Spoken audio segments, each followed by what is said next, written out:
Brazil কলম্বিয়ার ম্যাচে VAR রেফারির দায়িত্বে ছিলেন যারা, তাদের মধ্যে প্রথমজন ছিলেন আর্জেন্টাইন রেফারি মাউরো ভিগিরো আনো। মাঠে তার প্রভাব পড়েছিল কিনা সেটা আসলে বলা মুশকিল। ব্রাজিলিয়ান তারকা ভিনিসিয়াস জুনিয়রকে ডি বক্সের ভেতরে বাজেভাবে ফাউল করছিল কলম্বিয়ান খেলোয়াড়, কিন্তু তাতে রেফারি প্ল্যানটির বাঁশি বাজায়নি। ব্রাজিলিয়ান ফুটবলারদের চাপের মুখে কিংবা ব্রাজিলিয়ান ফুটবলারদের আবেদনের মুখে সেই সিদ্ধান্ত তিনি পাঠিয়েছেন ভিএআর রেফারির কাছে।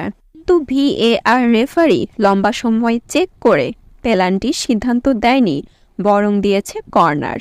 অথচ ডি বক্সের ভেতরে যেভাবে পেছন থেকে ভিনিসিয়াস জুনিয়রকে ফাউল করা হয়েছিল সেটা খালি চোখে দেখে একেবারে পরিষ্কার পেনাল্টি বোঝা যায়।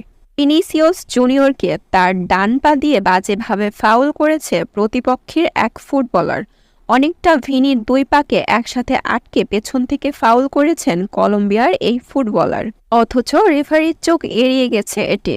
ব্রাজিলিয়ান ফুটবলারদের আবেদনের মুখে ভিএআর রেফারির কাছে সিদ্ধান্ত নেওয়ার জন্য পাঠালে তিনি লম্বা সময় ভিএআর চেক করে এটি পেনাল্টির বাঁশি না দিয়ে বলে বরং কর্নার দিয়েছে। ভিনিসিয়াস জুনিয়রকে ফাউল করিয়েও বেঁচে গেল কলম্বিয়ার সেই ফুটবলার।